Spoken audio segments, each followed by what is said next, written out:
May pa-survey ang serye ni Coco Martin kung sinong susunod na mamamatay o mamamaalam.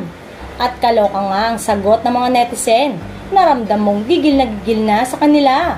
Kasama nga sa pagpipilian sina Charo Santos, Christopher De Leon, Ivana Alawi, Makoy De Leon, Jan Estrada at iba pa.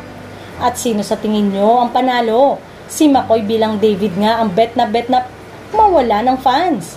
At kaloka lang na kahit wala si Mercedes Cabral na si Lena sa pagpipilian, binoto rin siya ng mga fans. Heto nga ang komento ng mga netizen. Kayo na sana ni Jan Estrada ang mawala, Makoy. Feeling ko si David, 'di ba sabi niya kay Rigor, pag may nangyari sa kanyang masama, malalagot sa kanya ang buong kapulisan. Noong time na nagkita sila ni Tanggol. Say naman ang ilan, parang si Rigor o si Jan Estrada ang hindi inaasahan na magpapaalam na dahil ang clue ng Batang Quiapo kung sino pa ang mahal mo ay siyang papatay sa'yo.